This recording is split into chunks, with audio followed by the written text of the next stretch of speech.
আমি এনার সম্পর্কে বলবার আগে দুটি কথা বলবো যে এনারা এসেছেন যে চার্চ থেকে, সেই চার্চের নাম হচ্ছে সিট পাম্পো প্রেসবিটেরিয়ান চার্চ। আমাদের যে মিশন এখানে কাজ করছে, এনারাই কিন্তু আমাদের সবথেকে বড় স্পন্সর, সাপোর্ট। আমরা এই যে বিল্ডিং এ দাঁড়িয়ে আমরা এখানে কাজ করছি, এই বিল্ডিং করবার জন্য প্রায় আমাদের 5 কোটি টাকার মতো খরচ হয়েছে এই পর্যন্ত। কিন্তু তার মধ্যে বিভিন্ন জন অল্প অল্প অল্প অল্প সাহায্যের মাধ্যমে আমরা এগিয়েছি। কিন্তু তার মধ্যে সব থেকে বেশি এই মণ্ডলী প্রথম দান দিয়েছিল, যেটা প্রায় আমাদের ইন্ডিয়ান টাকার 80 লক্ষ। আমরা আরেকবার হাত তুলে প্রভুকে ধন্যবাদ দিই। জয়। এই রকম সাহায্যের হস্ত না থাকলে আমরা প্রভুর কাজ করতে পারি। সেই চার্চে আজকে এখানে যে টিমটা, তাদের ইউথ টিম, সেই চার্চের সভ্য সংখ্যা 5000-এরও বেশি। তাদের ইউথই আছে প্রায় 1000। তাদের মধ্যে একটা টিম খালি আজকে আমাদের এখানে কলকাতায় এসেছে।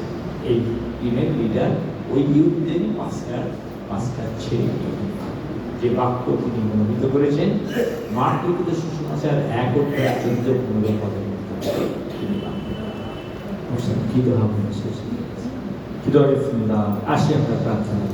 사랑과 은혜가 풍성하신 하나님 아버지, 오늘도 저희들에게 주의를 허락하시고 하나님께 예배드리게 할 수 있는 이 모든 시간을 허락하여 주심에 감사드립니다. প্রভু তোমায় ধন্যবাদ করি যে তুমি তোমার অনুগ্রহে, তোমার দয়ায় তুমি আমাদেরকে তোমার ঘরের সন্তান করে আজকে তোমার মন্দিরে তুমি নিয়ে এসেছো সত্য আত্মায় তোমার ভজনা করার জন্য। 또한 주님께서 너무나 사랑하시는 인도 땅에 또한 이 캐컬타 사랑 장로교회에 와서 그렇게 말씀을 전할 수 있는 기회를 허락하여 주심에 감사드립니다. প্রভু তুমি দয়া করেছো, আমাদেরকে এখানে এনেছো এবং তোমার গৌরব এখনো পর্যন্ত ব্যবহার করে চলেছো, তাই তোমায় ধন্যবাদ জানাই। 벨코테 사랑교회 모든 성도님들이 늘 바른 진리의 말씀을 사랑하게 하시고 기도하기를 쉬지 않게 하시고 늘 성령 충만함으로 하나님께 영광 돌리는 인생들이 되게 하여 주시옵소서. প্রভু আজকে লাভ চার্চে প্রভু যত বিশ্বাসী বর্গ আছে, আমাদের মিশনে যত বিশ্বাসী বর্গ আছে প্রভু, আমরা এখন প্রভু তোমার গৌরবার্থে সত্যে তোমার ভজনা করতে পারি, সাহায্য করো। 하는 모든 일과 사역과 삶 가운데 하나님의 신령한 축복과 땅에 기름진 것들로 차고 넘치도록 채워 주시옵소서. আমাদের সমস্ত কার্যের মধ্যে দিয়ে যেন প্রভু তোমার অনুগ্রহ, তোমার দয়া, তোমার আশীর্বাদ ছিয়ে পড়তে পারে, তুমি সাহায্য করো।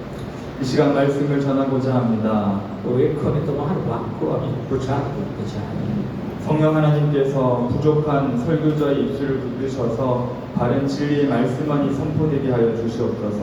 প্রভু পবিত্র আত্মা ঈশ্বর, তুমি তোমার এই সন্তানের মুখ দিয়ে কথা বলো যেন প্রভু তুমি চিন্তিত হও। 듣는 모든 자의 귀와 마음을 열어주시사 예수 그리스도의 복음을 다시 한 번 더 마음에 새기고 주님께 영광 돌리게 하여 주시옵소서. প্রভু এই সুসমাচার প্রভু যারা শুনবে তারা প্রভু প্রত্যেকের হৃদয় খুলে তারা যেন প্রভু তোমার বাক্যকে গ্রহণ করে তোমার সাক্ষী হয়ে তাদের বাকি জীবনে এই পৃথিবীর মাটিতে, এই বাংলার মাটিতে, এই ভারতের মাটিতে 이 모든 예배의 처음과 시작을 주님께 올려드리오며 이 모든 말씀 살아계신 예수님의 이름으로 기도드립니다. এই সমস্ত প্রার্থনা উপাসনা তোমার উদ্দেশ্যে উৎসর্গ করে যিশু তোমার নামে এই প্রার্থনা চাই, 아멘. 할렐루야. 할렐루야. 조이 지슈. 인도 선교를 허락하시고 또한 오늘 벨코타 사랑 장로교회에서 말씀을 전하게 하신 하나님께 모든 영광을 돌려드립니다. আমি ইন্ডিয়াতে এই টিম নিয়ে সেবারে মিশন কার্য করতে পারছি এবং আজকে কলকাতা লাভ চার্চে এসে আমি যে একসাথে উপাসনা করতে পারছি, এই সমস্ত গৌরব আমি ঈশ্বরকে। 아멘. 지난 인도에서 저희가 5일 동안 선교 사역을 했는데요. 참 많은 것을 보고 깨닫게 하셨습니다.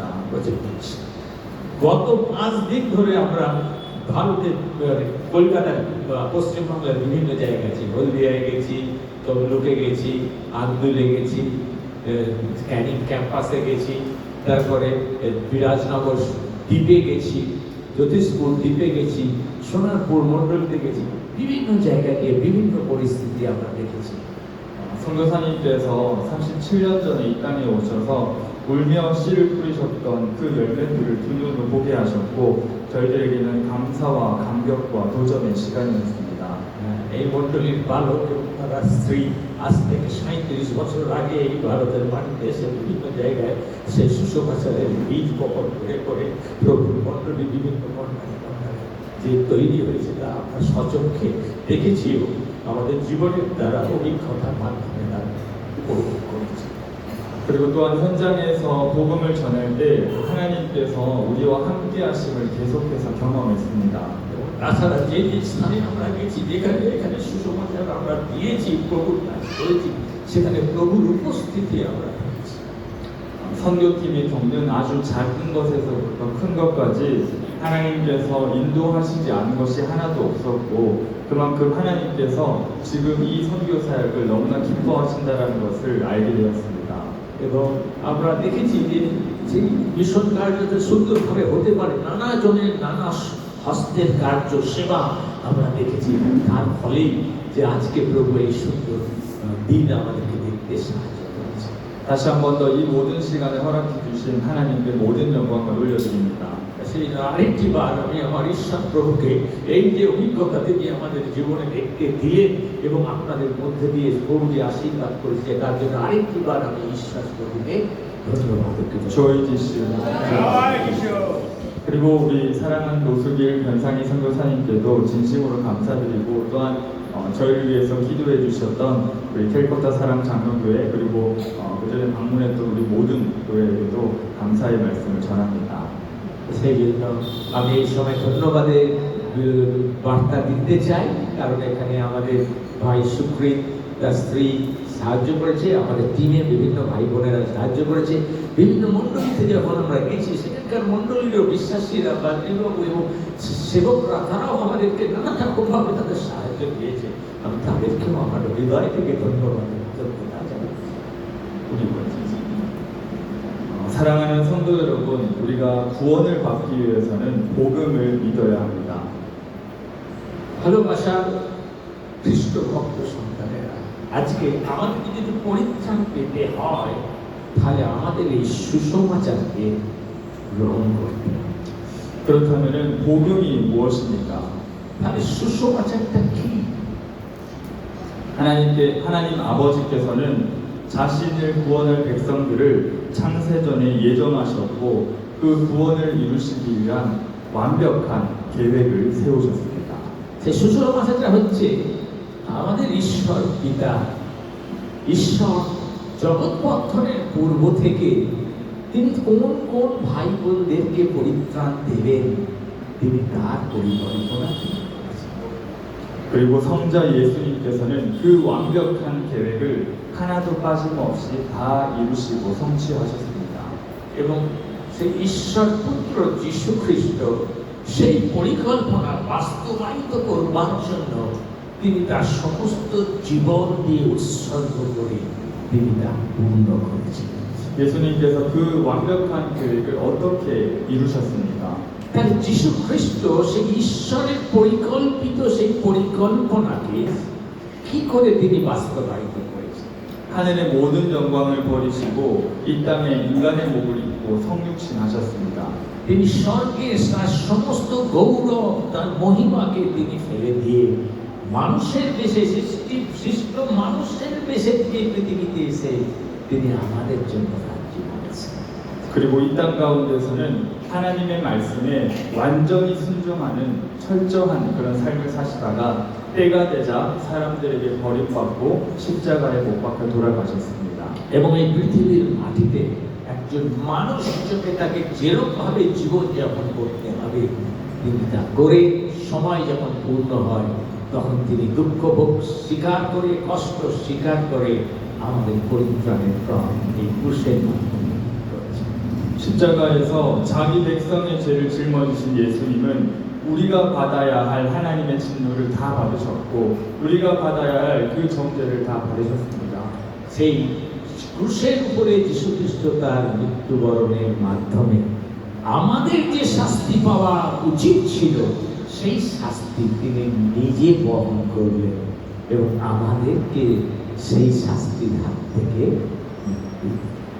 그러나 사흘째 되던 날 하나님은 예수님을 죽은 자 가운데서 다시 살리셨습니다. কিন্তু সে মৃত্যুর পরে তার দেহ কবরে রাখা হয়েছিল, তিনি কবর থেকে 3 দিন পরে তিনি মৃত্যুঞ্জয় হয়েছেন।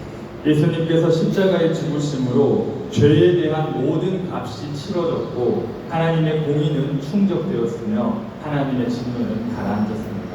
এই জন্য যীশু খ্রিস্ট ক্রুশে মৃত্যুর বরণের মাধ্যমে কি করলেন? পাপের বেতন যে মৃত্যু ছিল, যে শাস্তি ছিল, সেই শাস্তি থেকে তিনি উদ্ধারের পথ তৈরি করে ফেললেন এবং তারপরে তিনি 40 দিন পরে স্বর্গে গেলেন এবং সেখানে পিতার দক্ষিণে উপবিষ্ট তিনি এখন আছেন। 예수님께서는 부활하신 지 40일 만에 하늘에 오르셔서 하늘 우편 보좌에 오르시고 지금도 우주 만물을 다스리는 권세를 얻으셨으며 지금도 자기 백성들을 위하여 중보기도 하십니다. সেই প্রভু যীশু খ্রিস্ট 40 দিন পৃথিবীতে কার্যের পরে তিনি স্বর্গে গেলেন। পিতার দক্ষিণে উপবিষ্ট থেকে তিনি কি করলেন? সেখানকার সমস্ত গৌরব তিনি পাচ্ছেন এবং শুধু তাই নয়, তিনি এখনো যাদেরকে তিনি জগৎ পত্তনের পূর্ব থেকে মনোনীত করেছেন তাদের জন্য পরিত্রাণার্থে তিনি অনবরত নিয়ত প্রার্থনার অনুরোধ করেছেন। 이것이 그리고 마지막 때가 되면 심판주로 재림하실 것입니다. এবং সবার শেষ যখন হবে, এই সুসমাচার পৃথিবীর প্রান্ত পর্যন্ত পৌঁছাবে, তখন যীশু খ্রিস্ট আসবে বিচারক হিসাবে সমস্ত মানুষের বিচার করা। 제가 지금까지 설명드린 것이 바로 하나님과 그의 아들 예수 그리스도의 복음입니다. এবং এখন পর্যন্ত আমি যেটুকু কথা বলেছি সে কতটুকু কথা হচ্ছে ঈশ্বর সম্পর্কে এবং তার একজাত পুত্র যীশু খ্রিস্টের সম্পর্কে। সেই ঈশ্বর এবং যীশু খ্রিস্ট সেটাই হচ্ছে আমাদের কাছে সুসমাচার। 그런데 지금까지 제가 말씀드린 내용은 복음의 객관적인 측면입니다. সেই জন্য এখন পর্যন্ত যে কথাগুলো আমি বললাম সেগুলো হচ্ছে সুসমাচারের একটা পটভূমি। 아주 오래전에 이루어진 역사적 사실이라는 거죠.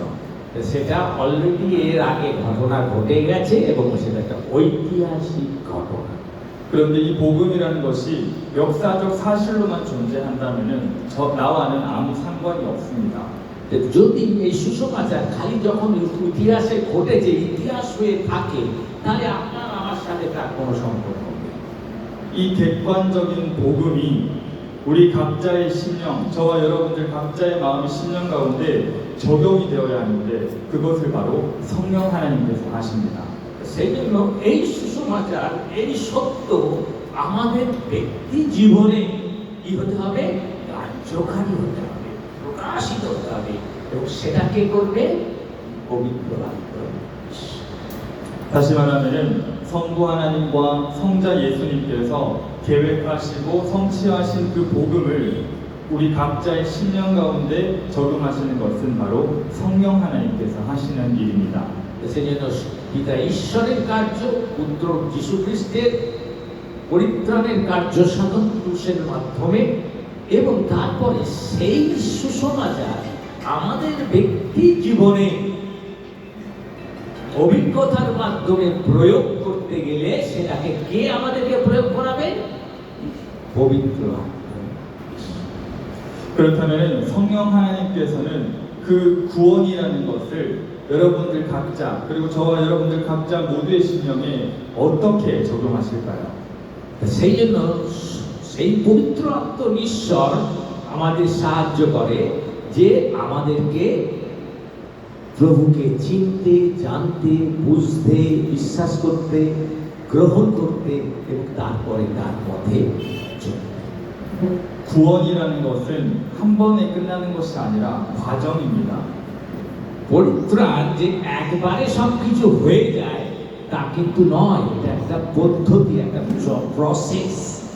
그 과정 중에 성령 하나님께서 가장 먼저 하시는 것은 우리를 부르시는 것입니다.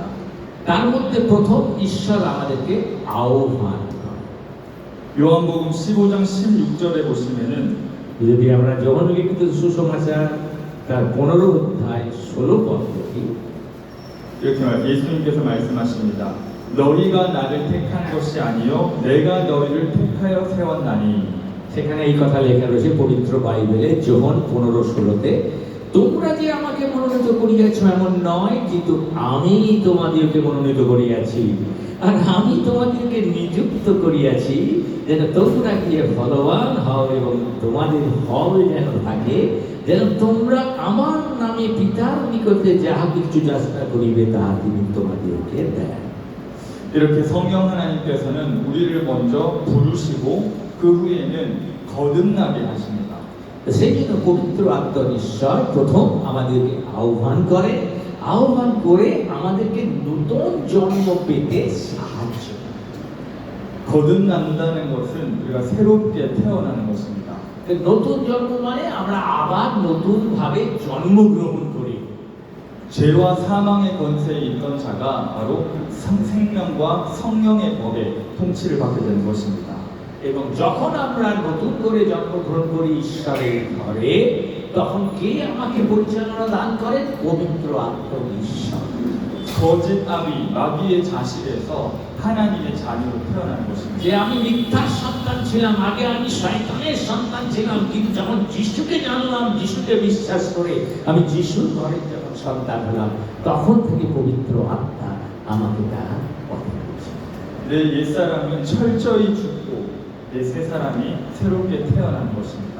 আমার অতীতের সুকৃত শেষ হয়ে গেছে, সে এখন নতুন সুকৃতে পরিণত হয়ে নতুন জীবনে প্রবেশ করেছে। 그리고 이렇게 거듭나게 되면은 그 다음에 반드시 동시에 일어나는 과정은 바로 회심입니다. এবং নতুন জন্ম পাওয়া মানে আমাদেরকে নতুন করে স্বীকার করা। 회심이라는 것은 두 가지 요소로 구성되어 있는데 회개와 믿음입니다. এবং সেই স্বীকার করার মধ্যে দুটো ভাগ থাকে, একটা হচ্ছে বিশ্বাস এবং আরেকটা হচ্ছে অনুতাপ। 그런데 이 회심이라는 과정, 회개와 믿음은 참 신비합니다. সেই জন্য অনুতাপ করতে হবে এবং বিশ্বাস করতে হবে, দুটো কিন্তু একে অপরের সাথে সংযুক্ত।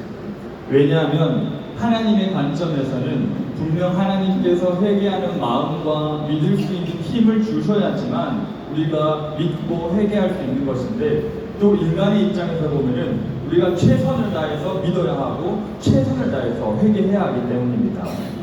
প্রথমটা হচ্ছে কি? অনুতাপ। কিন্তু রিয়েলি যে অনুতাপ আমরা করি, কিন্তু আমরা নিজে থেকে সে অনুতাপ করতে পারি না। আমাদেরকে সেই অনুতাপ করবার জন্য কে প্রেরণা দেন? পবিত্র আত্মা, ঈশ্বর আমাদেরকে প্রেরণা দেন, আমাদের হৃদয়ে খোলেন, চোখ খুলে দেন, হৃদয় খুলে দেন, আমাদের ভুলটাকে দেখতে সাহায্য করে কে? পবিত্র আত্মা। সেটা আর তারপরে কি করতে? তারপর এই অনুতাপ যখন আমার হলো, তখন আমি জানলাম যে আমাকে এই পাপ থেকে উদ্ধার পেতে গেলে পৃথিবীর মাটিতে একজনই আছে, যেই উদ্ধারকর্তা, তিনি কে? প্রভু যীশু খ্রিস্ট। তা সেই যিশুর উপরে সেই বিশ্বাসকে আমাদের আস্থা রাখতে সাহায্য করে। সেই বিশ্বাস আমাদের মধ্য থেকে গড়ে ওঠে, বৃদ্ধি পায়। 한 사람이 회심하는 것은 분명히 하나님의 전적이고 하나님의 주권적인 사역이지만, 인간의 관점에서 본다면은 우리가 먼저 회개해야 하고 우리가 먼저 믿기 위하여 최선의 노력을 다해야 한다는 것이 바로 이 회심의 신비함인 것입니다. ঈশ্বরের দিক থেকে দেখতে গেলে প্রথমত আমরা যে অনুতাপ করছি, ডেফিনেটলি ঈশ্বর সেই ভুলটাকে আমাকে দেখিয়ে দিচ্ছে, বুঝিয়ে দিচ্ছে, পবিত্র আত্মা আমাকে শিক্ষা দিচ্ছে, যেটা যোহন 14:26 বলেছে, এবং তার ফলে আমরা কি হচ্ছে? অনুতাপ করছি এবং বিশ্বাস করছি। কিন্তু বিশ্বাসটা আমার ভিতর থেকে কি করতে হবে? বৃদ্ধি করতে হবে, গড়ে উঠতে হবে। তার বাক্য যত আমরা পাঠ করবো, তত আমরা বৃদ্ধি পাবো। 그렇기 때문에 오늘 우리가 읽은 말씀처럼 예수님께서는 사역을 가장 먼저 시작하시면서 이렇게 외쳤던 겁니다. 회개하라, 그리고 복음을 믿어라. সেই জন্য প্রভু যীশু খ্রিস্ট যখন প্রথম সুসমাচার প্রচার করেছিলেন, আজকে যে মেন টেক্সট আমরা নিয়েছি মার্ক 1:14 এবং 15 পদ, এবং 15 পদে যদি আপনারা দেখেন তো সেখানে লেখা রয়েছে, মন ফিরাও, কেননা স্বর্গ রাজ্য সন্নিকট প্রথম কথা মন ফিরাতে বলেছিলেন তিনি। 만약 하나님께서 다 알아서 하시고 인간의 입장에서 아무 노력도 할 필요가 없었다면은 굳이 회개하라고 하거나 굳이 믿으라고 말씀하지 않으셨을 것입니다. তার মানে যদি মানুষের তরফ থেকে কিছু করার নেই, সবই ঈশ্বর করেছেন, তাহলে ঈশ্বর কেন মন ফিরাবার কথা বলছে? 내가 너희를 회개하게 할 것이고 내가 너희를 믿게 할 것이니 너희는 그냥 가만히 있으면 된다라고 말하지 않으셨을까요? এখানে ঈশ্বর কি বলছেন? এই তোমাকে আমি অনুতাপ করাচ্ছি, তোমাকে আমি বিশ্বাস করাচ্ছি, তুমি খালি চুপচাপ থাকো, যা করাচ্ছি তাই করো। ঈশ্বর কি সেই রকম ভাবে আমাদেরকে মানে কি পুতুলকে যেরকম নাচানো হয় সেই রকম আমাদেরকে নাচাচ্ছে? 그러나 분명하게 예수님께서는 회개하라, 믿어라라고 명령하신 것은 우리 인간의 입장에서 최선을 다해서 믿어야 하고 최선을 다해서 회개해야 함을 가르쳐 주신 것입니다. যিশু যখন এখানে বলছেন, দেখুন 14 পদে, আমি আরেকবার পাঠ করছি আপনাদের জন্য, এটাই আজকে প্রচারের মূল বিষয়। কাল সম্পূর্ণ হইলে ঈশ্বরের রাজ্য সন্নিকট হইল, তোমরা মন ফিরাও, সুসমাচারে বিশ্বাস। যদি সবটাই ঈশ্বর করবে, আমাদের কোনো করণীয় নেই, তা কিন্তু নয়। ঈশ্বর পূর্ব পরিকল্পনা করেছেন, ঈশ্বর মন ফেরাতে বলেছেন, এবং ঈশ্বর আমাদের চোখ খুলে দিয়েছেন, এবং আমরা ব্যক্তিগতভাবে প্রত্যেকে যেন মন ফিরায়, আমাদের প্রচেষ্টা যেন আমাদের মধ্যে থেকে আসে, আমাদের বিশ্বাস যেন আমাদের ঈশ্বর এবং আমাদের উভয়। 베드로도 바울도 모두 회개하고 주 예수를 믿으라라고 분명히 외쳤던 것은 복음의 이러한 원리를 너무나 잘 알고 있었기 때문입니다. এবং পিতর এবং যোহন যিশুর পরে প্রথমে যোহন বাপ্তাইজক করেছিল, যদি আমরা দেখি এই মার্ক তার মথি তার 3 অধ্যায় 2 পদে সেখানে আমরা পাই। তারপরে যিশু নিজে বললেন এবং আপনি উনি বলছেন, পিতর এবং যোহনও যখন প্রচার করেছে, তাদের প্রচারের মূল বিষয় ছিল মন ফিরাও, স্বর্গরাজ্য সন্নিকট। 결국 반드시 회개하고 주 예수 그리스도를 믿는 이 회심이 있어야지만 구원받았다라고 말할 수 있는 것입니다. 말할 수 있습니다. সেই জন্য যখন পিতর যোহনও তারাও যখন প্রচার করছে যে মন ফিরাও, স্বর্গরাজ্য সন্নিকট, এবং যখন সেটা প্রচার করছে, তখন সেই প্রচারের মধ্য থেকেও যারা শুনছে তাদের কাছেও সেটাকে এক কথায় বলতে গেলে মন ফিরাও, স্বর্গরাজ্য সন্নিকট মানে তোমরা পরিত্রাণ পাও, তোমরা নূতন জন্ম পাও, তবেই তোমরা স্বর্গরাজ্যে প্রবেশ করতে পারবে। সেটার সাথে একটা অন্তর্নির্ভর, একটা পয়সার এদিকের সাথে ওদিকের সম্পর্ক। 그러나 오늘날 이 회심과 관련하여서 발생하는 문제가 있습니다. কিন্তু এখন এখানে যে এই অনুতাপের বিষয় বলা হচ্ছে, সেটা নিয়ে আমাদের মধ্যে অনেক দ্বন্দ্ব আছে। 그것은 바로 이 회심에도 참된 회심이 있고 거짓된 회심이 있기 때문입니다. এবং এই যে স্বীকারোক্তি, এই স্বীকারোক্তির মধ্যে সত্য স্বীকারোক্তিও আছে, আবার মিথ্যা। 우리가 참된 회심과 거짓된 회심을 구별하려면은 이 회심, 성경이 말하는 회심이 무엇인지 분명히 알아야 합니다. সেই জন্য সত্য স্বীকার এবং অসত্য স্বীকার, এই দুটোর মধ্যে পার্থক্য কি সেটাকে দেখতে গেলে বাইবেল সেই বিষয়ে আমাদেরকে কি শিক্ষা দিচ্ছে। 그리고 참된 회심을 한 자가 맺는 열매가 무엇인지 아셔야 합니다. এবং শুধু তো তাই নয়, যেটা সত্য স্বীকার, সেই সত্য স্বীকার যে করছে তার জীবনে ফল কি হবে সেটাও তাকে জানতে হবে। 그래야지 참된 회심과 거짓된 회심을 분명히 구별할 수 있을 것입니다. এবং তার জানলে পরে তখনই সত্য স্বীকার এবং মিথ্যা স্বীকার বা অসত্য স্বীকারের যে পার্থক্যটা কি সেটা আমরা বুঝতে পারি। 아까 말씀드린 것처럼 회심이라는 것은 회개와 믿음을 의미합니다.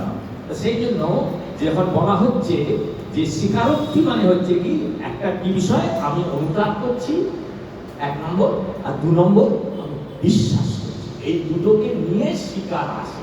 এখন সেই স্বীকারটা সত্য স্বীকার নাকি মিথ্যা স্বীকার, সেটাকে এবারে আমরা স্টাডি করব। 회개와 믿음은 항상 같이 붙어 다니는 동전의 양면과도 같습니다. সেজন্য বলছে যে অনুতাপ করা আর হচ্ছে বিশ্বাস করা, এই দুটো হচ্ছে একটা পয়সার দুটো দিক, হেড অ্যান্ড টেল। একদিকটা থাকে একদিকটা না থাকলে তার কোনো ভ্যালু নেই, একদম সেম। 왜냐하면 참된 회개는 반드시 참된 믿음을 불러일으키고 참된 믿음을 가진 자는 반드시 참된 회개를 할 수밖에 없기 때문입니다. হালেলুয়া। সেই জন্য সত্যিকারের অনুতাপ, সত্যিকারের বিশ্বাসই থাকবে, সত্যিকারের অনুতাপ থাকবে, কিন্তু সত্যিকারের বিশ্বাস থাকবে না তা কিন্তু নয়। দুটো সবসময় একসাথেই থাকবে। 그리고 이 회개와 믿음은 전인격적인 것입니다. 전인격. এবং এই স্বীকারোক্তি তার সমস্ত চরিত্রের মধ্যে থেকে প্রকাশ পাবে। 이 전인격이 무슨 말이냐면은 설명을 잠깐 해드리겠습니다. এই যে বলছে সমস্ত চরিত্রের মধ্যে দিয়ে প্রকাশ পাবে, সেটার কথা বলতে আমি একটি এক্সপ্লেন করব বুঝবার জন্য। 하나님께서는 인간을 창조하실 때 하나님의 형상대로 창조하셨습니다. যখন ঈশ্বর প্রথম মানুষকে সৃষ্টি করেছিলেন, তিনি তার সাদৃশ্যে সৃষ্টি করেছিলেন, যেটা আদি 1:26 পদে। 그런데 우리가 잘 알다시피 하나님은 영이시기 때문에 우리와 같이 팔과 다리와 육체가 없으십니다. এবং আমাদের যেরকম দেহ আছে, চোখ নাক হাত পা আছে, কিন্তু ঈশ্বর হচ্ছেন কি? তিনি হচ্ছেন আত্মা, তাই না? আত্মা আছে, আত্মা আছে বলে এইরকম দেহ বলে মনে করলে কিন্তু হবে না। 그러므로 하나님의 형상대로 창조되었다는 것은 하나님의 팔, 다리를 닮았다는 말이 아니라 하나님의 지식과 하나님의 감정과 하나님의 의지를 닮았, 이 전인격을 닮았다는 이야기입니다. তার মানে যে ঈশ্বরের সাদৃশ্য আমাদেরকে তৈরি করেছে, মানে ও ঈশ্বরের দুটো চোখ আছে, তাই আমাদেরও দুটো চোখ দিয়েছে, একটা নাক আছে, আমাদেরও একটা নাক আছে, এটা নয়, এটা নয়। 에베소서 4장 24절은 다음과 같이 말합니다. বলছি ইফিসীয় 4:24 পদ এই কথা বলে। ইফিসীয় 4:24 পদ। 하나님을 따라 의와 진리의 거룩함으로 지으심을 받은 새 사람을 입으라. বাইবেলে এই কথা লেখা রয়েছে 4:24 পদে, সেই নতুন মনুষ্যকে পরিধান করো, যাহা সত্যের ধার্মিকতায় ও সাধুতায় ঈশ্বরের সাদৃশ্যে সৃষ্ট হয়েছে। 바로 여기서 말하는 의와 진리와 거룩함이 바로 하나님의 지식, 감정, 의지를 말하는 것입니다. তার মানে যখন ঈশ্বরের সাদৃশ্যে আমাদেরকে তৈরি করেছে বলা হয়, তখন ঈশ্বরের দুটো চোখ আছে, আমাদের দুটো চোখ দিয়েছে, নাক আছে, নাক দিয়েছে, এটা বলছে না। কিন্তু ঈশ্বরের যে চরিত্র, যে গুণ, সেই গুণ দিয়েছে, সেটা কোথায় পেলাম আমরা? এখন বললাম ইফিসীয় 4:24 পদ। সেখানে বলছে কি?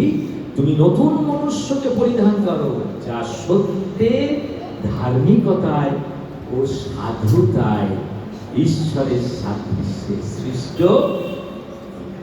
সত্যতায়, প্রথম বলছে সত্যের ধার্মিকতায়, আর দ্বিতীয় বলেছে সাধুতায়। সাধুতায় মানে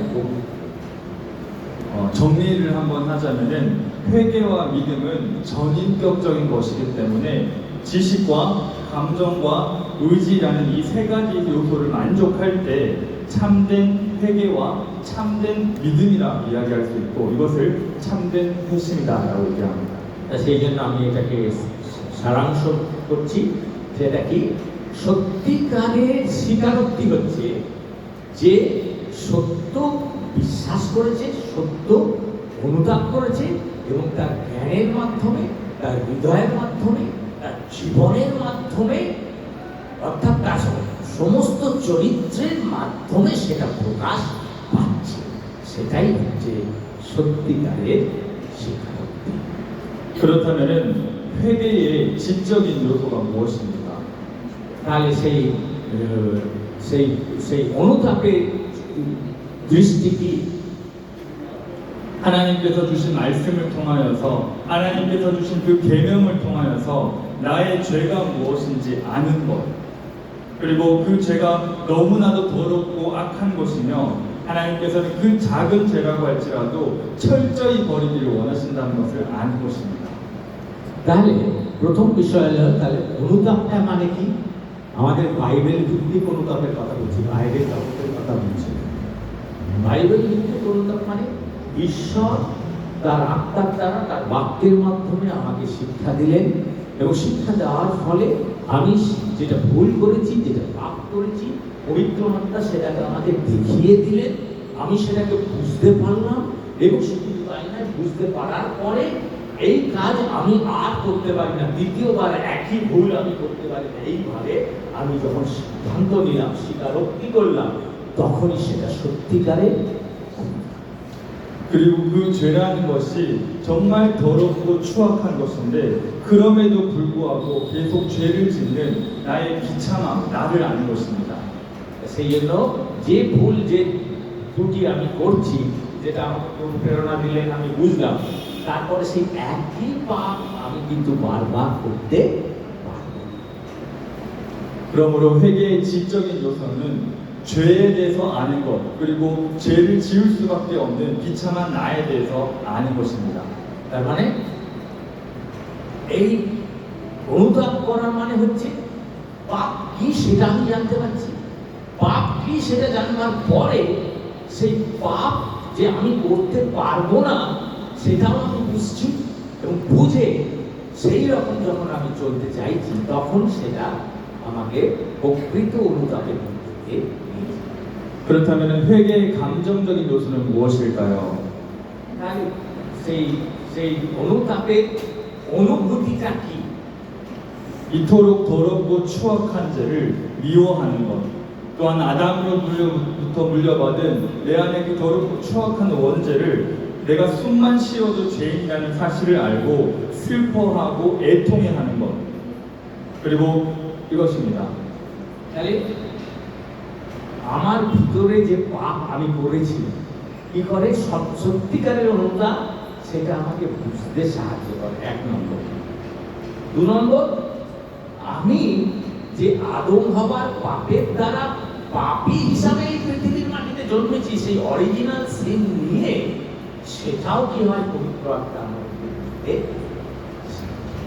그리고 죄를 짓고 싶어하고 동시에 죄를 짓기 싫어도 짓고 있는 그런 나의 비참한 상태를 슬퍼하는 것입니다.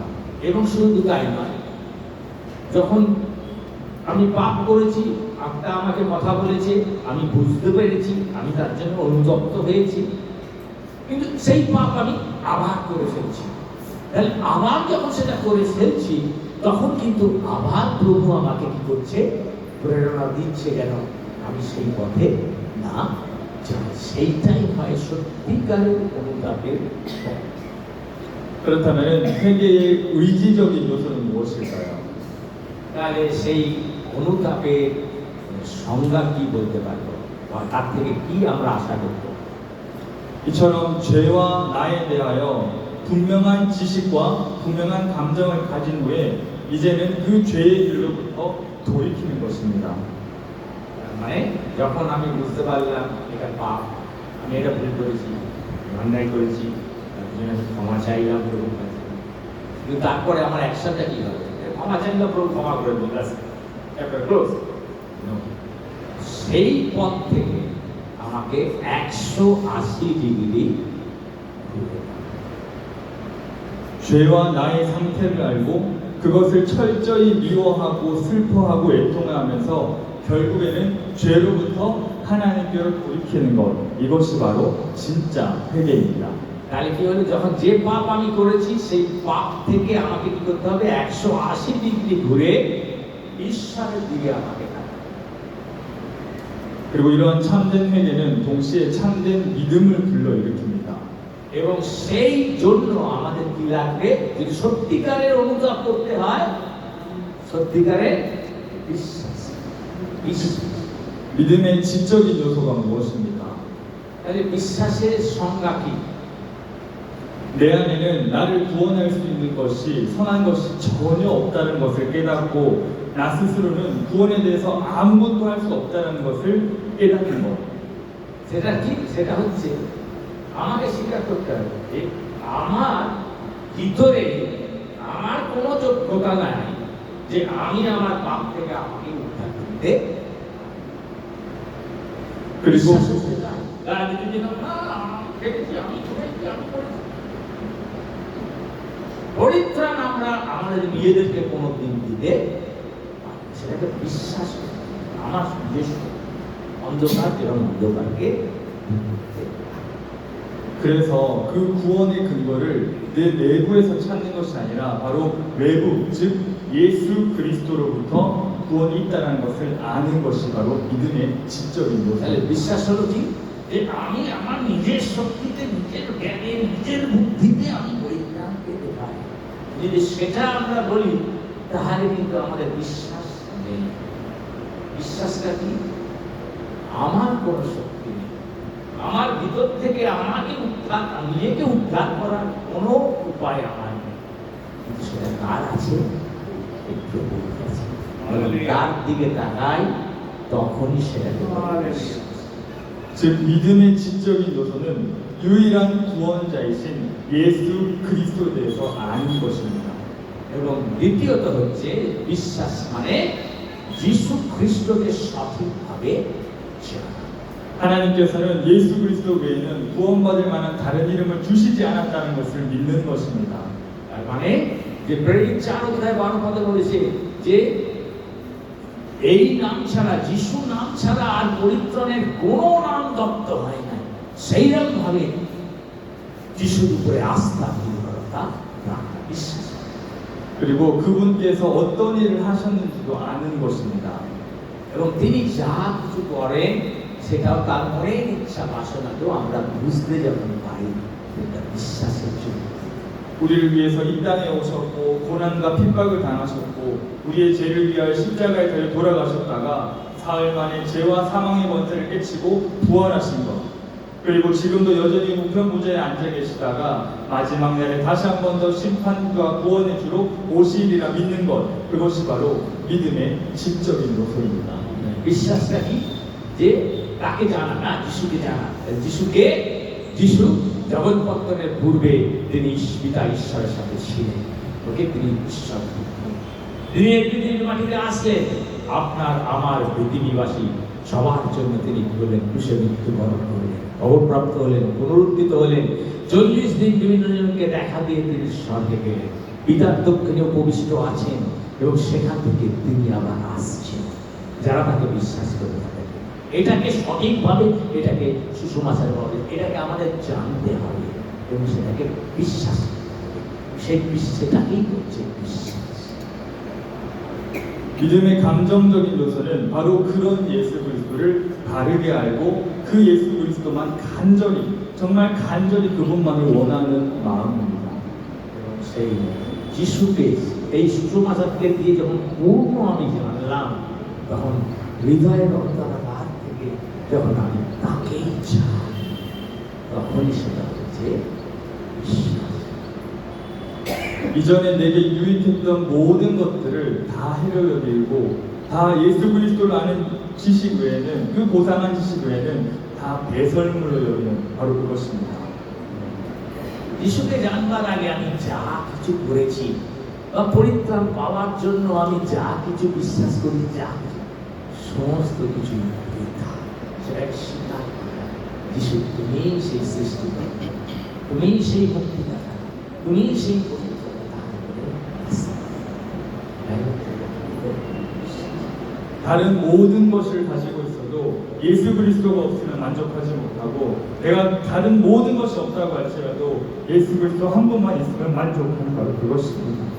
আমার জগতে যা কিছুই থাকুক না কেন, সেই সমস্ত আমার কাছে কিছুই নয়, কিন্তু যিশুই সর্বোচ্চ, তাকে। 예수 그리스도 한 분만으로 만족하고 예수 그리스도 한 분만으로 참된 평안과 참된 위로를 얻는 바로 그 마음이 믿음의 감정적인 요소입니다. যিশু খ্রিস্টই আমার মুক্তিদাতা, যিশু খ্রিস্টই আমার পবিত্রতা, এবং সেটাকেই বিশ্বাস করে যখন আমি তাকে আমার জীবনে গ্রহণ করি, আস্থা রাখি, নির্ভর করি, তখনই সেটা আমার জীবনে কি হয়, বাস্তবায়িত হচ্ছে। 그리고 이 믿음의 의지적인 요소는 결국 이러한 믿음의 지적인 요소와 감정적인 요소들을 가지고 이제는 죄의 길에서 돌이켜서 다른 곳으로 가는 것이 아니라 오직 유일한 구원자이신 예수 그리스도께로 돌아가는 것, 그것이 바로 믿음의 의지적인 요소입니다. সেই জন্য প্রথমে কি করি, বিশ্বাসের আরম্ভ হয় বসে দিয়ে জ্ঞানের দিয়ে, না মাথা দিয়ে আমরা সমস্ত কিছু জানি, কিন্তু তবুও পরিত্রাণ নেই। সেই মাথা দিয়ে জানাটাকে কোথায় করতে হবে, হৃদয়ে নিতে হবে।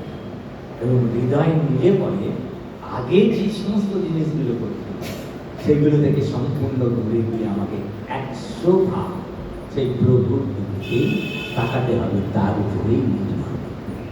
তখনই সেটা পূর্ণ হবে। 죄를 철저히 버리고 하나님의 기쁘신 뜻대로만 순종하고 행하고자 최선을 다하는 것입니다. সেই জন্য সেই পাপকে ফেলে দিয়ে সেই প্রভুর দিকে তাকিয়ে তার রক্তে ধূর্ত পুরস্কৃত নিষ্কৃত পবিত্র হয়ে একমাত্র তারই বাক্য অনুসারে তার শিক্ষায় শিক্ষিত হয়ে তার দিকে এগোনোই হচ্ছে 180 ডিগ্রি ঘুরে এগোনোই হচ্ছে প্রকৃত নতুন জন্ম বা প্রকৃত পবিত্র। 이러한 회개와 믿음의 이러한 세 가지 요소가 온전할 때 그것을 우리는 참된 회심이라고 부르고 이 참된 회심을 경험한 자들을 우리는 그리스도인이라고 부릅니다. সেই বিশ্বাসের এই তিনটে পাঠ যখন আমরা পূর্ণ করি তখনই বলা হয় যে প্রকৃত খ্রিস্টান, এবং প্রকৃত খ্রিস্টান হিসাবে আমরা জীবন। 그런데 중요한 것은 이런 지식과 감정과 의지 중에 어느 한 요소라도 없어서는 안 된다는 것입니다. এবং আমাদের জ্ঞানের মাধ্যমে, আমাদের হৃদয়ে বিশ্বাসের মাধ্যমে, জ্ঞানের দ্বারা উন্নত হলো, তারপর বিশ্বাস করলাম, বিশ্বাসের পরে এবারে তার উপরে আস্থা রেখে তার উপরে নির্ভর করেই আমার দৈনন্দিন জীবন যখন আমি চলছি, এই তিনটের মধ্যে যদি কোনো একটা মিস করে তাহলেও কিন্তু আমি প্রকৃত খ্রিস্টান হিসাবে কাজ করতে। 단순히 머리로만 안다고 해서 그것이 결코 진짜 회개와 믿음은 아닙니다.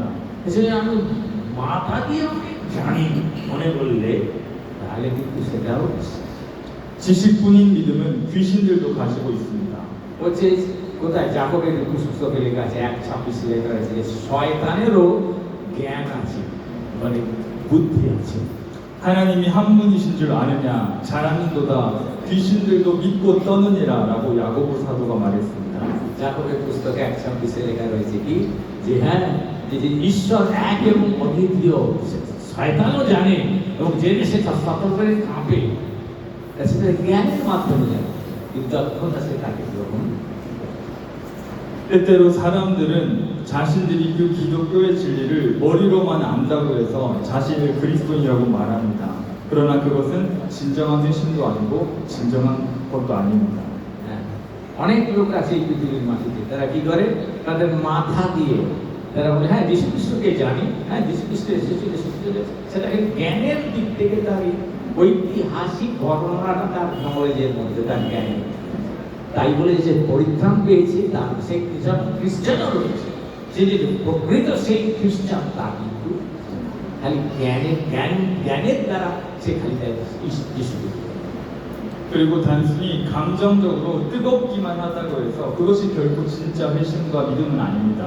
আমার কি হয়েছে যারা হয়তো হৃদয় নিয়েছে, হৃদয়ে সে খুব উত্তপ্ত আছে, কিন্তু জ্ঞানের দিক থেকে শিশু সম্পর্কে সে বেশি কিছু জানে না, হৃদয়ে সেখানে উত্তপ্ত হৃদয় মিলিত করে, তাহলেও কিন্তু চলবে। 어떤 분위기에 심취되어서 그런 감정들을 진짜 예수 그리스도를 향한 감정이라고 착각하는 경우 그런 것들은 결코 진짜 회심이 아니라는 것입니다. আবার কি হচ্ছে যে যারা ওই হৃদয়ের দিক দিয়ে করে হচ্ছে হ্যাঁ গান হচ্ছে, নাচ খুব গান, তারপরে বাইরে গিয়ে উল্টাপাল্টা কিছু, কারণ তার বাইবেল ভিত্তিক খ্রিস্টই কিরকম ভাবে জীবনযাপন করবে সে কি বলছে, সেটা জ্ঞানই না। কারণ যখন বিভিন্ন সেই রকম খ্রিস্টান হলেও চলবে না। 모든 감정이 잘못되었다는 것이 아니라 단순히 그 감정 하나만 가지고는 진짜 회심이 아니라는 사실을 이야기하는 것입니다. সেই জন্য সেই ধরনের হৃদয় উত্তপ্ততা থাকলে পরেই বা শুধু জ্ঞান থাকলে পরেই হবে যে আবার ঈশ্বরের উপরে বিশ্বাস আস্থা রেখে জীবনযাপন করলেই যে হবে তা কিন্তু 그런 거룩한 감정 이전에 먼저 죄와 나와 그리고 예수 그리스도를 아는 진정한 지식이 필요하고 그리고 그 감정 이후에 바로 죄의 길에서 하나님께로 돌이키는 의지가 있어야지만 그것이 진짜 회심이라는 것입니다. এবং আবার সমস্ত বিষয়টাকে আমি সারাংশ করছি সেটা কি যে আমরা জ্ঞানের মাধ্যমে ডেফিনেটলি জানবো যিশু খ্রিস্ট কে। কিন্তু সঠিকভাবে যখন জানলাম যে যিশু ছাড়া পৃথিবীর মাটিতে আর পবিত্রতার দ্বিতীয় কেউ নেই, তাকে আমাদের হৃদয় দিয়ে এবং শুধু হৃদয় দিয়ে গ্রহণ করা নয়, এই যে জ্ঞানের দিক থেকে যেটা শিক্ষা পেলাম সেটা আমার জীবনের মধ্যে দিয়ে প্রবাহিত হতো, জীবন যাপন করতে হবে। সেটা চারিত্রিক মানে টোটাল সমস্ত চরিত্রটা ঈশ্বরের তার মধ্যে দিয়ে, তখনই আমরা প্রকৃত খ্রিস্টান হতে। 그리고 단순히 의지적으로 결단만 했다고 해서 그것이 진정한 회심도 아닙니다. সেই জন্য আমরা যখন প্রচার করি তখন বলি যে হ্যাঁ হাত তোলে কতজন যিশুকে বিশ্বাস করেছো, হ্যাঁ হাত তোলে অনেকে, তারপর বলে হ্যাঁ প্রার্থনা করো, তারপর সে স্বীকারোক্তি করলো। তার মানে যে সকলেই একেবারে 100% খ্রিস্টান হয়ে গেল, প্রকৃত খ্রিস্টান জীবন তা কিন্তু নয়, একটা ভাব। 어떤 사람들은 자신이 이전에 했던 나쁜 행동들을 다 끊어버리고 새 출발을 했다고 해서 그리스도인이라고 생각하는데 그것만으로는 진짜 회심이 아니라는 것입니다. হ্যাঁ আবার অনেকে কি করে যে হ্যাঁ আমি আগে খুব সিগারেট খেতাম, আমি যিশুকে জানার পর আমি সিগারেট ছেড়ে দিয়েছি, ওকে, সেই জন্য আমি আর খাচ্ছি না, তার মানে এখন আমি একেবারে ভালো খ্রিস্টান হয়ে গেছি, তা কিন্তু নয়।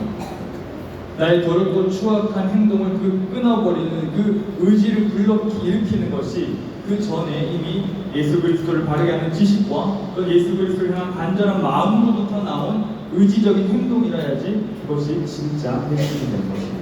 সেই জন্য যিশু খ্রিস্টকে জানা আগে হয়, মানে তার সুসমাচার তিনি কে সেটা সঠিকভাবে জানলে তখন সঠিক অনুতাপ হৃদয় থেকে আসবে, তাকে গ্রহণ আসবে। এবং সঠিক গ্রহণ যখন আসবে তখন সেই জ্ঞান অনুসারে ঈশ্বরের বাক্যের পরিচালনা অনুসারে পবিত্র আত্মা কি করবে আমাকে ঠিক পথ দেখিয়ে দেবে। 그러면 그러므로 이 세 가지 요소가 하나도 빠짐없이 연합될 때 그것을 바로 진정한 회개와 믿음 그리고 참 그리스도인이라고 이야기하는 것입니다. সেই জন্য সেই অনুতাপে বিশ্বাসে এবং ব্যবহারিক জীবনে ফল প্রকাশ করে। আমরা এই তিনটি কাজ যখন একসাথে হয় তখনই সেটা প্রকাশ করে আমরা প্রকৃত খ্রিস্টান। 그리고 이렇게 참된 회심을 경험한 자들은 반드시 열매를 맺게 됩니다. এবং যারা এইরকম প্রকৃত খ্রিস্টান হিসাবে প্রকৃত ফল উৎপন্ন করে, কিছুক্ষণ আগে আমরা দেখলাম যোহন 15:16। আমি আরেকটা বার পড়ছি, দেখুন তাহলে আপনাদের সুবিধা হবে। তাহলে যারা সেই রকম জীবন যাপন করে তারা কি করে, তারা ফল উৎপন্ন করে। দেখুন এখানে পরিষ্কার লেখা রয়েছে, তোমরা যে আমাকে মনোনীত করিয়াছে এমন নয়, কিন্তু আমি তোমাদেরকে মনোনীত করিয়াছি, আর আমি তোমাদেরকে নিযুক্ত করিয়াছি যেন তোমরা গিয়া ফলবান হও। আমরা খ্রিস্টান হয়েছি, হ্যাঁ বাপ্তিস্ম নিয়েছি, 10 বছর হয়ে গেছে, আমার জীবন দেখে আমার জীবনের সাক্ষ্য দেখে একজনকেও আমি প্রভুর পথে আনতে পারিনি, ফল নেই। তাহলে কি আমরা বলতে পারি যে হ্যাঁ আমি একজন ভালো প্রকৃত খ্রিস্টান? প্রভু এখানে বলছে তোমাদের ফল যেন থাকে, যেন তোমরা আমার নামে পিতার নিকটে যাহা কিছু প্রার্থনা করিবে তাহা তিনি তোমাদেরকে দেন। আমরা যেন তার সাক্ষী হতে। 이 열매로 나의 회심이 참된 회심인지 내가 정말 참 그리스도인인지 점검하고 돌아볼 수 있습니다. সেই জন্য আমাদের ফল আমাদেরকে দেখতে সাহায্য করে যে আমি একজন প্রকৃত খ্রিস্টান মধ্যে পেয়েছি। 열매를 5가지 정도로 정리를 해보았습니다. এবং এই যে ফলের কথা বলা হচ্ছে এরকম 5 রকমের ফলের কথা। 첫 번째는 생각이 변화됩니다. প্রথমত হচ্ছে আমাদের চিন্তা পাল্টা। 그전에는 나만 생각하고 세상만 생각하던 것에서 바로 예수 그리스도와 하나님의 영광만을 생각하게 됩니다. প্রথমে কি ছিল? আমি আমি সব। কিন্তু না, যখন আমি যিশুর প্রকৃত শিষ্য হব, মানে প্রকৃত খ্রিস্টান হব, তখন আমি আমাকে নিজে আগে দেখব না, আগে ঈশ্বরকে দেখব। 두 번째는 죄를 슬퍼하고 미워하고 정말 작은 것이라도 내가 저지르지 않으려고 하고 그래서 돌이키려고 최선을 다합니다. এবং দ্বিতীয়ত হচ্ছে যে পাপ, আমি ছোট্ট পাপ হলেও আমি সেই পাপ করবো না, প্রবণতা আমাকে সেই জন্য করতে না। 세 번째는 자기를 부인합니다. তৃতীয়ত হচ্ছে নিজেকে সে অস্বীকার করে। 나의 의와 나의 행위, 나의 부분은 철저히 묻어두고 오직 하나님의 영광만 생각합니다. নিজের জ্ঞান, নিজের বুদ্ধি, নিজের কিছু সমস্ত কিছুকে অস্বীকার করবে। তার একটাই লক্ষ্য থাকবে কি? ঈশ্বরের করুণা, ঈশ্বরের প্রশংসা, ঈশ্বরের স্নেহ। 네 번째는 하나님의 말씀에 철저하게 복종하려고 합니다. আর চতুর্থত হচ্ছে ঈশ্বরের বাক্য একেবারে সঠিকভাবে পালন করতে চায়।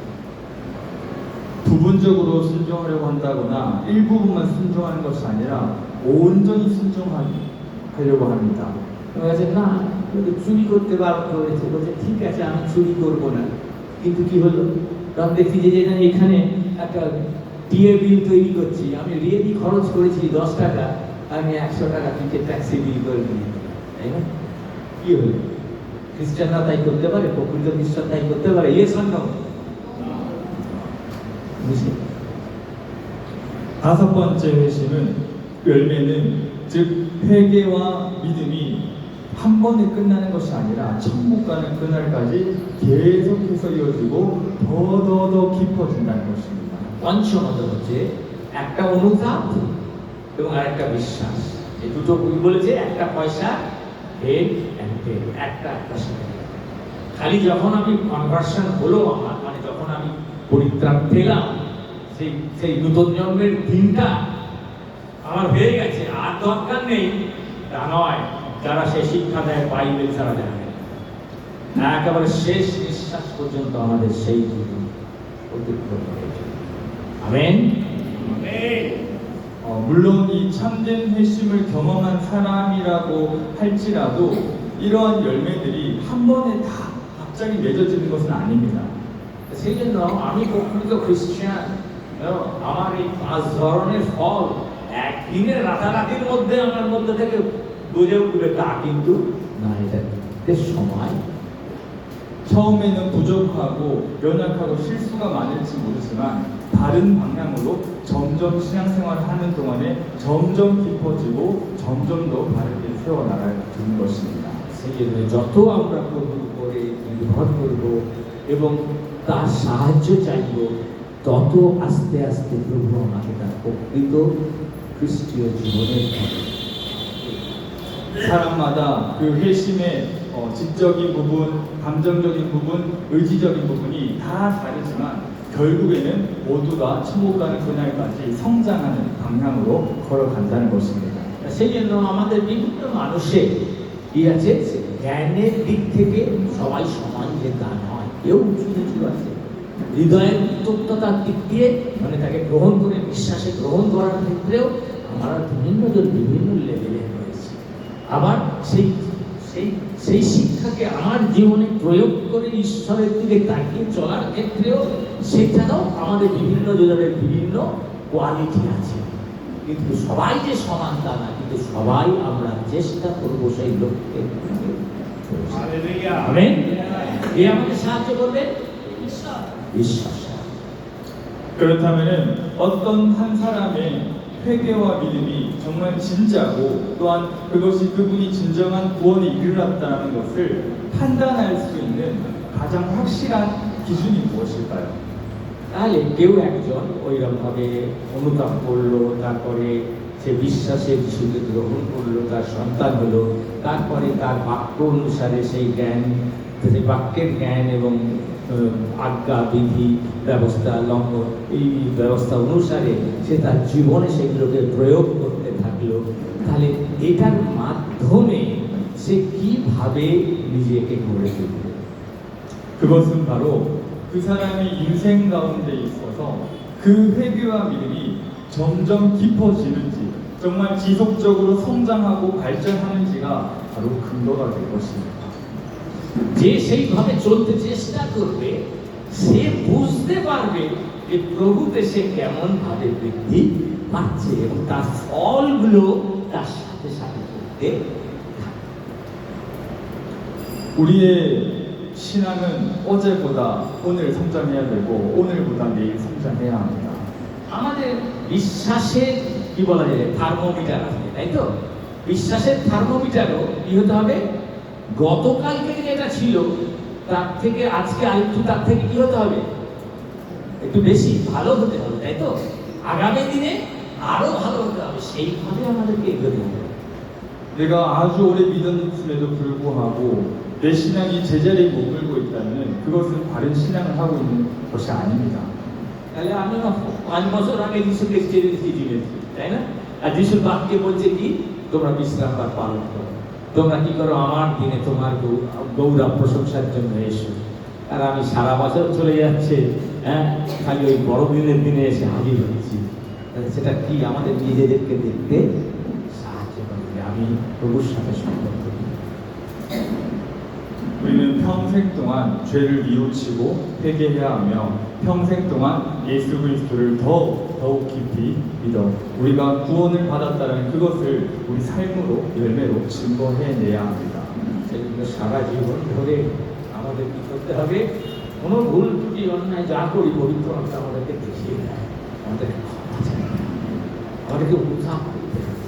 এবং দ্বিতীয়ত আমাদের বিশ্বাসেও বৃদ্ধি পেতে হবে এবং বিশ্বাসেও আমাদের হৃদয় উত্তপ্ত হয়ে উঠতে হবে এবং সেই বাক্য অনুসারে জীবনে যেন আমি চলতে পারি, সেইরকমভাবে আমাদের শেষ জীবন, শেষ বিশ্বাস পর্যন্ত আমাদেরকে এগিয়ে যেতে হবে। 예수님께서는 마태복음 5장 4절에서 이렇게 말씀하셨습니다. প্রভু যীশু খ্রিস্ট মথিলিখিত সুসমাচার তার 5 অধ্যায় 4 পদে এই কথা বলেছে। 애통하는 자는 복이 있나니 그들이 위로를 받을 것이며 ধন্য যাহারা শোক করে, কারণ তাহারা সান্ত্বনা পায়। 여기서 애통한다라는 것은 딱 한 번 애통하는 것이 아니라 그 사람이 인생 천국 가는 그날까지 계속해서 애통함을 의미하는 것입니다. সেই জন্য সেই খালি একবার আমি শোক করেছি আমার ভুল পাপের জন্য যিশুর কাছে সমর্পণ করেছি, তার সব চ্যাপ্টার ক্লোজ হয়ে গেছে, তা কিন্তু নয়। শেষ দিন পর্যন্ত আমরা যেন সেই পথে দিয়ে যেতে পারি, তাহলে প্রভু আমাদেরকে সান্ত্বনা দেন। 많은 현대 그리스도인들 중에는 처음에 한번 회심한 것으로 모든 회심이 이루어졌다고 착각하는 사람들이 많습니다. আজকে নানা রকম ভক্ত শিক্ষকরা উঠেছে, ভক্ত গ্রুপেরা উঠেছে। তারা কি বলে? না, একবার স্বীকার করে যখন হয়ে গেছে তারপরে কি পাপ করছো, কোনো ব্যাপার না, ও ঠিক হয়ে যাবে। বাইবেল তা আমাদের শিক্ষা দেয়। 그러나 그것은 결코 성경적인 가르침이 아닙니다. সেটা বাইবেল ভিত্তিক শিক্ষা নয়। 오늘도 여전히 죄를 뉘우쳐야 하고 또한 처음 회심한 이후로 계속해서 그 회심이 더욱더 깊어지는 것이야말로 우리가 구원을 받았다라는 증거이자 열매가 될 것입니다. সেই জন্য আমি যদি পরিত্রাণ পেয়ে থাকি, সেই যিশুকে প্রকৃতভাবে চিনে জেনে বিশ্বাস করে উদ্ধার করে গ্রহণ করি, তার ঘরের সন্তান হয়ে যাবে। তাই সারা জীবন সেই পথে আমাকে পাতে রাখতে হবে।